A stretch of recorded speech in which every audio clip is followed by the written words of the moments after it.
बिस्मिल्लाहिर्रहमानिर्रहीम, अस्सलाम वालेकुम। यूएस इंटेलिजेंस एजेंसियों की रिपोर्ट सामने आई है और दिल दहला देने वाली है। उसमें कहा यह गया है कि तकरीबन 24 से 48 घंटे बाकी हैं, ट्रंप को मना कर दिया गया है। ईरान ने आपके लिए ट्रैप बिछा दिया है। आप खाक आइलैंड पर जैसे ही उतरेंगे वहां पर इन लोगों ने माइंस बिछा दी हैं। और ये जो वर्बा खास तौर पर surface to surface air missile होता है, इसमें यह रशिया से लिया गया है।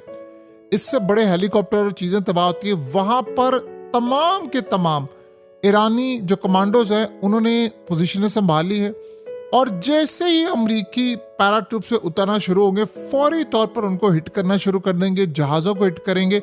नीचे माइंस बिछा दिए हैं उन्होंने। इतना पूरा ट्रैप बिछा कर रखा हुआ है कि अमरीकी फौजी यहाँ पर उतरते ही उनको अंदाज़ा नहीं है कि हिजबुल्लाह जिस तरह ट्रैप बिछाती थी या जिस तरह हमास के लोग बिछाते थे, और ग्राउंड ऑपरेशन में जैसे अमरीका के खिलाफ होगा वो आप भूल जाएंगे जो लिबनान में हुआ था इजराइल के खिलाफ, या हमास जिन्होंने ट्रैप बिछा कर रखे होते थे। कह रहे हैं कि इतना खतरनाक ऑपरेशन होने वाला है। ट्रंप को मना कर दिया गया है कि अगर आप यहाँ पर उतरे तो ईरान आपके फौजियों को जिंदा भी पकड़ेगा, मारेगा भी। और सबसे बढ़कर बात यह है कि वो तारीख का सबसे भयानक ऑपरेशन करेगा। वो कोशिश ये कर रहे हैं कि जैसे ही आपकी फौजी आए पहले आपको अंदर आने दे, यानी आप समझेंगे कि शायद हमारी कामयाबी, हम उतर गए, लेकिन उसके बाद आपके साथ जो होगा वो बड़ा तबाहकुन है। यही अपनाए हॉर्मस में आपके साथ होगा, यही यहाँ पर सब कुछ होगा। और इतना ज्यादा नुकसान होने के लिए जा रहा है कि जिसका आप तसव्वुर भी नहीं कर सकते। ये इस वक्त वार्निंग जारी की गई है। आप इमेजिन कीजिए कि ट्रंप के प्लान क्या है। आपको पता है कि ट्रंप ने एक ऐसा गेम प्लान इजराइल के साथ मिलकर खेला। ये मुश्तबा खामनाई को मारना चाहते थे। इन्होंने किया क्या कि इन्होंने कोशिश की कि मुज़ाकरात करें।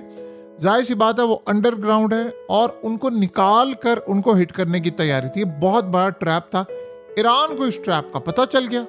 मुज़ाकरात के लिए जितने लोग आए या जो कुछ भी है उन्होंने सबको, ईरान ने कह दिया हम कोई मुज़ाकरात नहीं कर, उन्होंने इनकार कर दिया। उससे नुकसान ये हुआ कि उनको ट्रैप करके उन तक पैगाम पहुंचाना, फिर उन तक अप्रोच करना, इजराइल के जो अपने मुसाद के लोग हैं वो पूरी तरह एक्टिव होते और लोकेशन पता कर दे और वहां पर जाकर उन्होंने मुश्तबा खामनाई को हिट करना था।